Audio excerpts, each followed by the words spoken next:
Good morning, everybody. Welcome back to Homesteading Off the Grid and another morning ramble. Guys, I'm going to talk to you about a few things you can do in your life that does not involve getting up earlier, does not involve staying up later, that will allow you to accomplish all the things you've always wanted to accomplish, do all the things you've wanted to do, all these things that you've lied to yourself about and said you don't have time to do. Guys, come on now, stop lying to yourself. You can do it. And I'm going to tell you how. A couple times a week, people will ask in the comments, and most of the time they're being facetious, they're being smart alecky. But sometimes they're not. I know they're not because somebody asked this question here recently, and I know that that's just not who this person is because But that question is, how do you guys get everything done that you need to get done while you spend so much time making videos for YouTube? Well, I'm gonna give you the answer, okay? Because we don't have a secret. I brought my crayon. This isn't a magical crayon. I'm just going to mark off bullet points on the lists I made. So, guys, it's not so much what we do; it's what we don't do. And I've talked about this before. I'm going to talk to you about it again because it's been brought up. Time is the most valuable asset. The most valuable asset each and every single one of us who are born into this world and who are breathing right now and have beating hearts. This is the most important, valuable asset to all of us. We all have the same amount of it. We all have the same 24 hours in a day. It's just we all choose to use it differently. If we make a bad investment, which I've done in the past, I've made bad investments. I've lost all my money on certain investments. We can always make that money back on other investments, or we can always earn it back through income or whatever. If we make a bad purchase, if we waste some money on something we don't need, if we buy something that was junk that didn't work out and we have to replace it, we can always make that money back. But once we spend our time, we cannot get that back. So guys, we shoot for 3 videos a day, okay? This is us. This is our daily life. Think about you and your daily life and the things you do. We shoot for 3 videos a day. The morning ramble, I shoot for 15 minutes. We know I always go over because I get off on these tangents and they end up going 20 or 22 minutes. But I try to do 15 minutes a day. Dearly likes to make her cooking videos. I like for Dearly to make her cooking videos because I get to eat what she makes. And her food's delicious, but that takes about 10 minutes. And then we try to have a 3rd video a day where we're either showing you something we're doing here around the homestead, maybe working on our chicken house, doing something in the garden. That takes about 10 minutes. So 15, 10, and 10. It's 35 minutes a day, okay? Where you're saying, oh, but you got to edit and you've got to come up with the script. No, we don't. You know, a lot of you folks have commented that the reason you love our channel so much is because it's not scripted. This isn't a script. These are some notes I made because I'm using actual statistics today. But 9 out of 10 times, I don't even bring notes up here. The only editing we do is if we tie segments together. Maybe Dearly's cutting up ingredients for her show. Once she's done cutting, I'll stop. And then she'll get the next group of ingredients together and she says, okay, I'm going to add this. And she doesn't basically... I'm standing there while she's cooking with the camera, and when she gets to the next step, I'll start recording. So it's not taking any extra time. And then we don't edit this stuff out. After we upload the video, when we watch it on YouTube, it's the first time we're watching it too. While you're watching it, we're watching it for the first time, and we're laughing as you are when we see the things we say that, like, when I talk about dipping the green onion, or I just said green onions. Okay, green tomatoes in the Jiffy Lube mix. I meant to say Jiffy cornmeal mix. Or if Dearly says, make sure to preheat your microwave oven to 350 degrees, we laugh just as much as you do. We know she meant to say preheat your oven. We don't go through there and edit that stuff. We don't care. Y'all know what we meant. Okay, now I'd edit that if I was writing a book, but for this, no.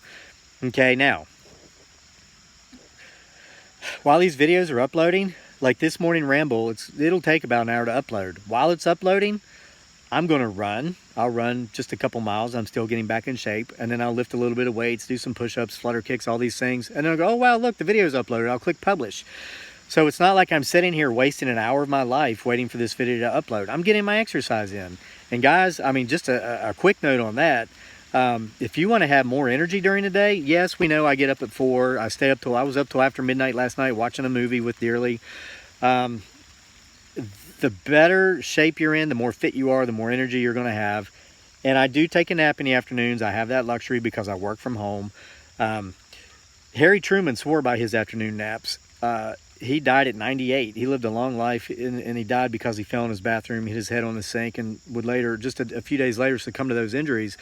But even when he was president, he took an afternoon nap every afternoon in the Oval Office because he found that if he got a little recharge, he could work till 10 or 11 o'clock at night. Whereas if he missed his nap by 6 o'clock in the evening, he was done. He had to stop. So anyway, here are some of the things that we don't do, which you might be doing, which are major time sucks, that if you want to get those things accomplished that you've always wanted to do, but you've said you haven't had time, stop doing these things, or at least cut your time doing them in half. Okay, we don't have a TV, never have, never will. I can't think of a bigger time suck, except for maybe Facebook, than television. The average American spends between, and I looked for multiple sources, the most conservative source I found said 4 hours and 3 minutes a day on television.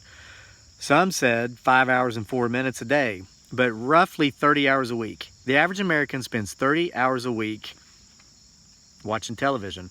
Okay, we spend 35 minutes a day making videos, 7 days a week. That's 220-ish minutes. That's less than 4 hours.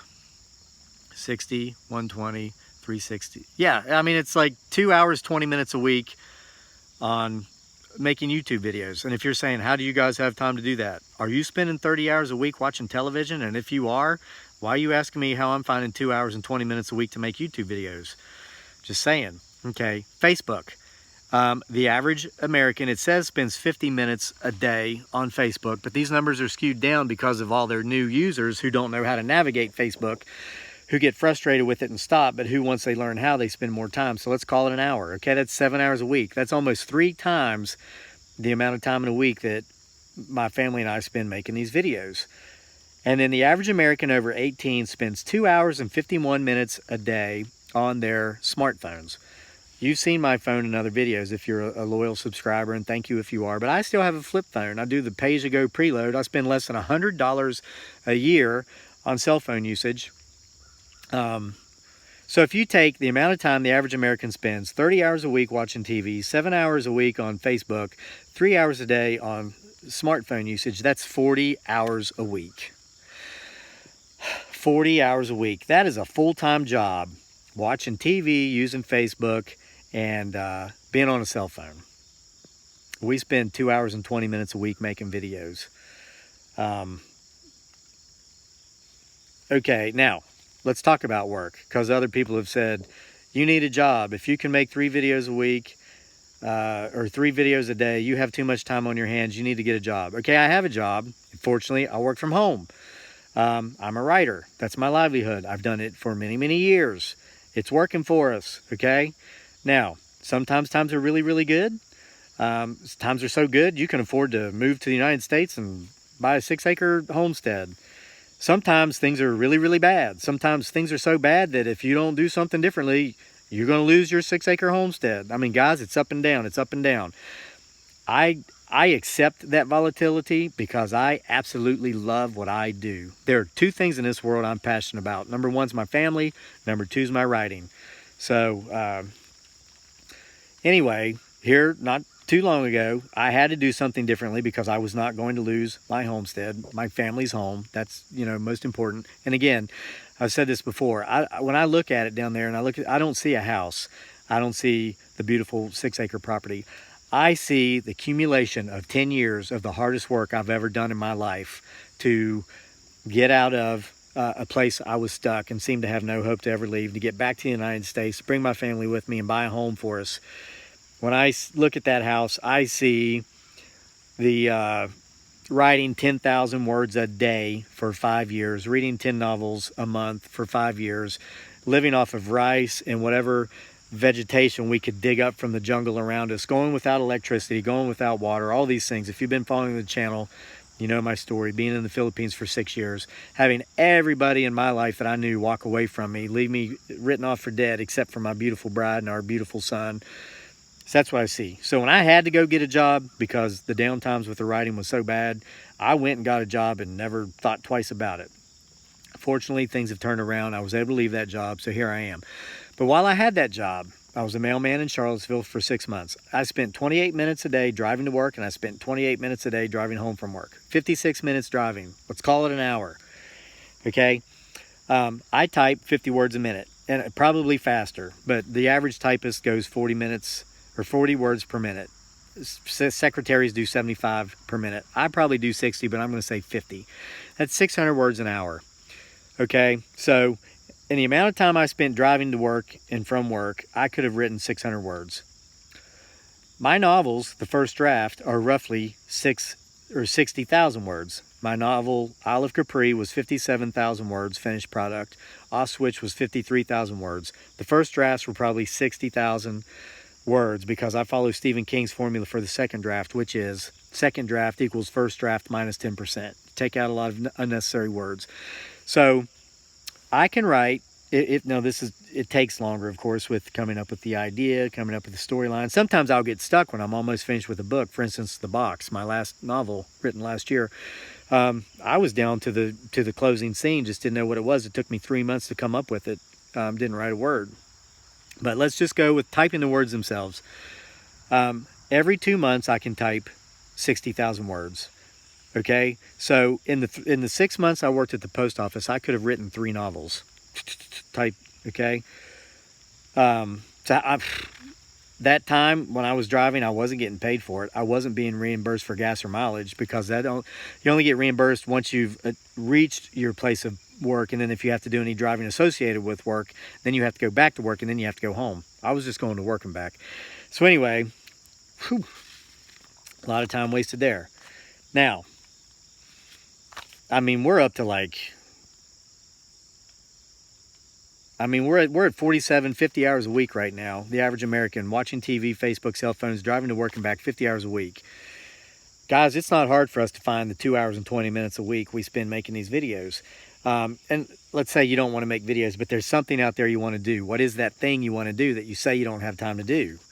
Look at how you're spending your time. Now, big ones, unnecessary activities online. The average American spends 24 hours a week online total. I spend time online. We upload our videos. We'll watch our videos. We'll watch movies online. And I do all my banking online, all these things. But what I don't do online is, I'm not on Facebook. I'm not spending hours a day talking to people I'll probably never meet and who may or may not be who they claim to even be online in the first place. I don't answer unnecessary emails. I check emails maybe once a week. Most of them are spams. I just don't. And it's not, other people aren't wasting your time, folks. You're allowing other people to waste your time. Okay, we've got to accept personal responsibility here. I could get caught up in that stuff again, and I used to do it. When I was in the Philippines trying to write my way back to the United States, I would spend hours on Facebook. I finally had to stop using Facebook, my personal accounts, because it was just a waste of time. I'd spend 2 or 3 hours IMing somebody back and forth because maybe it was 7 a.m. where I was in the Philippines, trying to get to work, and it was 7 p.m. where they were. I'd find out 2 or 3 days later they were drinking beer and didn't even have any memory of the conversation we had online. And I was like, oh, they wasted 2 or 3 hours of my time I should have been writing. No, I allowed myself to waste 2 or 3 hours of my time by entertaining that person who was bored and online. So don't do it. Now, here's a big one, guys, and this has to do with emotional intelligence, and I am continually working on this. Don't waste your time trying to convince others or talk to people whose minds are already made up of certain facts or their opinion, their views. Listen, let's say you're talking to somebody, they're 50 years old, and they think differently about a certain way. And once you've identified that, you're not going to change their views in a 15-minute conversation. They're not likely to change your views in a 15 minutes conversation. Don't waste your time. Basically, I'm talking about arguing over needless points, especially if you're doing it online. We see people sometimes argue in the comment sections. Not so much here on YouTube as we saw in Facebook. At Facebook, we would see comment streams going for over 100 replies from people arguing with strangers on the internet. People they've never met, never will. What a time suck. Guys, I mean, why would you do that? We go through the comments, and if somebody You can tell if somebody even watches our videos or not, or if they're making a comment based upon the title of the video. The morning ramble yesterday was titled something like patience and I don't know, something Trump's fear and panic and all these things being pushed by the mainstream media, or Trump. The word Trump was in there. It had nothing to do with the current president. We've never discussed that person or his predecessor on this channel, and we never will, because we don't do politics or religion. But somebody came on, commented, started blasting me about all the terrible things I said about the current commander-in-chief. And I started to read it. I got through the first line and I stopped, because I don't even waste my time. And I thought, oh, this person read the title and then wrote 2 or 3 paragraphs because of what they think I said about. I didn't say nothing about the president. Never have, never will, because this isn't the platform for that. And it's not going to become the platform for that. So, we just banned them, whatever, hide the comments so they can't waste anybody's time in the future. Why would that person take the time to do that, especially if they never watched the video? Guys, look at how you're spending your time. So answering your question is, it's simple. How do we get the things done we need to get done while we're spending so much time making all these videos for YouTube? It's easy. We spend 35 minutes a day doing this, and then we have, I sleep 4 hours at the least. Sometimes I'll sleep until 6. I give myself 6 hours a day of sleep. Well, and with my nap, okay, I sleep 6 hours a day. I got 18 hours to do everything else. This is 35 minutes. Guys, it's not hard. Kill your television. Not only is it wasting your time, but it's telling you how to think, what to buy, what to get at the store next time. It's programmed. They call it television programming for a reason. They're telling you what to buy next time you go online to waste 24 hours of your life, while you're arguing with someone you'll never meet on Facebook in the comment section. Look to the right side of your screen.